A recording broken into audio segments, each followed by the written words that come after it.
Hey race fans, thanks for joining me on the channel today.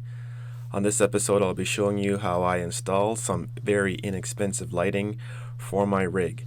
I happened to be in Home Depot yesterday and wasn't even looking for this, but then I saw these lights and it was $39 for 32 feet of strip lighting. Very simple product to use. That's the setup right there. Those are your plugs. That's one of the strings of lighting on the left, and it just plugs into a little power adapter. Very simple, that's it. Now here it is, partially connected, and they give you a choice of male or female ends depending on which strand you have, whether you have reversed or not. So that's pretty cool that they gave you these options, and again for $39 Canadian, that is. So there's my rig, and I had been thinking about this for a while, but nothing crazy. Didn't spend a lot of time online or anything, and like I said, I just happened to be in Home Depot looking for something else, and I saw these lights, so why not? So I decided I was going to put the lights underneath. Wanted to hide it as much as possible, so of course I had to take off the rubber feet there. Now one thing that's really important is you have to make sure you have your end properly, enough sticking out or whatever you decide, and if you have end caps like I did there, you're going to have to account for that. So I'm going to show you how I lined it up, made sure there's enough room, and then I'm going to cut this so that the strip lighting fits right through, no problem. So I'm using my jigsaw here. I'm not sure if you have a jigsaw enough or not, but I'm sure there's something else that you can use, even if it's just a hand saw. But you want to be careful because this plastic is very brittle, and I had to be careful that I didn't go too far into the hole. I didn't make a jig or anything like that. I was just basically eyeballing my cuts, and I was very careful. That's a great thing about a jigsaw because it is a very versatile and nimble tool, but make sure you wear eye protection when using something like that. So after making my cut, then I used a file or circular rasp to smoothen it out, and then some sandpaper as well. And there it is, boom, nice and smooth, so I wouldn't be cutting the strips accidentally. You want to be careful with those strips because they are pretty delicate. Even though these are surrounded by a nice bead of silicone, you still want to be careful. Now I'm going to be very honest with you. My original intention was to put it underneath like this, and you're going to see later that I switched to a different setup only because I have carpet, and so when my rig is on the carpet, it's so low that you can barely see the lighting, and I wanted to see a little bit more lighting. Now this is an extremely important part right here. So that nut that's going in, I made the mistake of forcing it in with the strip, and I think later on I ended up damaging one of the strips and I had to use the second one that I got. So that's the better way to install it. So just push it in from as close to possible as you want to put it in, and it'll go in like that, and you won't potentially cut or nick the strips. This is way better, trust me. Okay, so once I have it in there, again, this was the first method I used that damaged the lighting,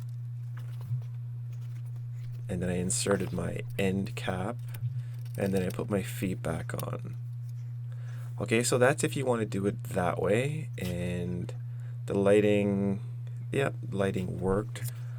But later on, as I kept on going on, I found out that, like I said, yeah, I did some damage to it. So what I did was went to an alternative method, which is put the lighting in at the side here, and I didn't have to worry about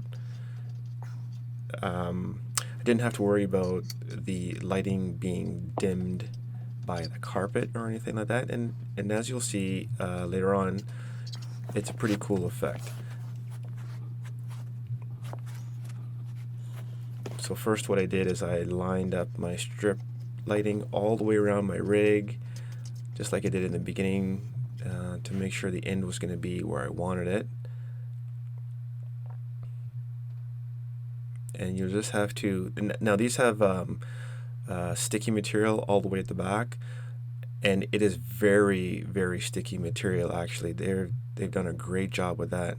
So as you go along, after you do a trial run with the backing on, so that you don't permanently stick it.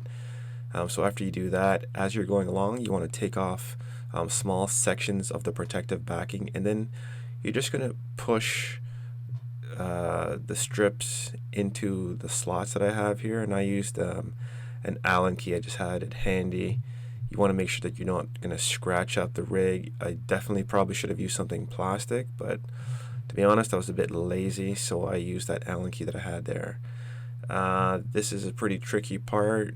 You want to be careful, so careful under here. Very important not to leave any of the strip lighting that's not contacting your rig. You don't want any spaces or anything that can be grabbed if you're moving it or whatever. You just want to have as much sticky material stuck to your rig so everything is nice and cool.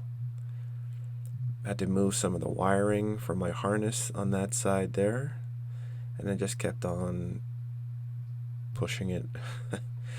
Just pushing it in, taking my time. This part is not difficult at all. Just takes a little patience.